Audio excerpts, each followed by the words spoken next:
Good morning, class. Today we'll study about a famous personality named Imam Hussain, the son of Imam Ali, who sacrificed everything for the sake of Islam and humanity. Has anyone heard of him before? Yes, sir. I've listened that he was martyred in Karbala along with his 71 companions, amongst whom there was a 6-month toddler too. So, do you know that why was he martyred? No, sir. I don't know that event in detail. Okay, I'll tell you all about the entire scenario that led to the martyrdom of Imam Hussain, peace be upon him. Imam Hussain was the son of Imam Ali and Lady Fatima, grandson of Prophet Muhammad, peace be upon him, and his progeny. He is also the third Imam of the Shias. This event dates back to 680 AD, when the tyrant ruler Yazeed, son of Moawiyah, demanded allegiance from Imam Hussain, and ordered that, if he doesn't pay allegiance to Yazeed, then chop off his head, and bring it to me. Imam Hussain denied to pay the allegiance to Yazeed, as he was a cruel ruler, and was destroying the Islamic teachings and its laws. He declared alcohol consumption permissible, as per the Islamic law, even though it was a sin as described by the Prophet Muhammad. He also claimed that there is no God, and therefore, nobody shall worship him. Sir, was he an atheist? That's an interesting question you raised. Actually, he used to show himself as a Muslim, and he was from a Muslim family too. He was a Muslim ruler. But, his actual faith was that of an atheist, that sometimes got noticed by the people of that time. It was his compulsion to show himself as a Muslim, as he was ruling a Muslim state. When Imam Hussain denied to pay the allegiance to Yazeed, he decided to leave his hometown, Medina, so that no bloodshed takes place between the two groups. He left Medina and then migrated to Mecca, along with his entire family. When he reached Mecca, he noticed that Yazeed has sent some people to kill him inside the campus of Kaaba. But Kaaba is a sacred place for Muslims, and it's not allowed to do bloodshed over there. So, he decided to leave Kaaba too, in order to maintain the dignity of that holy place, and made his way to Karbala, a city in Iraq. Sir, what a great man he was, who respected everyone, even the belief and the true teachings of Islam. Indeed. Then he reached Karbala, after a long journey of about 6 months.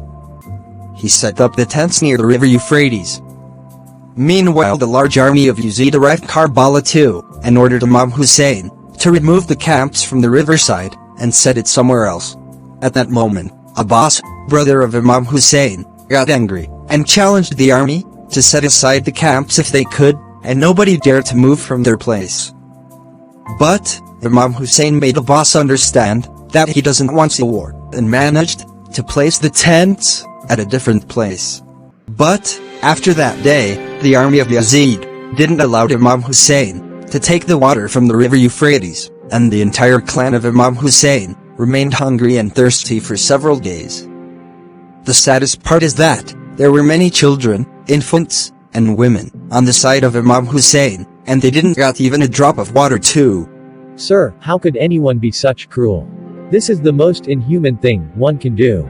And then came the day of Ashura, that is the 10th of Muharram, 61st Hijrah, as per the Islamic calendar, and the 10th of October, 680 AD, according to English calendar.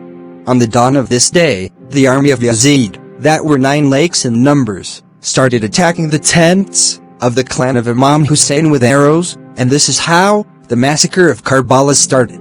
The companions of Imam Hussain went one by one to fight with the army of tyrant Yazeed. But, in return, the army used to surround the warrior and kill them. That also went against the law of war, laid down by the Islamic law, that states that wars are always to be fought as single person against another person. A time came when every single man on the side of Imam Hussain got martyred, and only a 6-month-old infant and Imam Hussain were alive.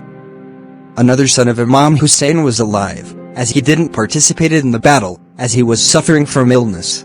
Imam Hussain took the 6-month-old baby in his lap, and came near the river, to ask some water for his baby, who was thirsty since 3 days.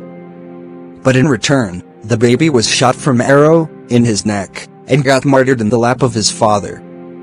Now, Imam Hussain is all alone. Now, Imam Hussain himself came to fight with the army and killed thousands of army men. Meanwhile, Allah sent a message to him, asking him to keep his sword inside the cover, and he acted accordingly.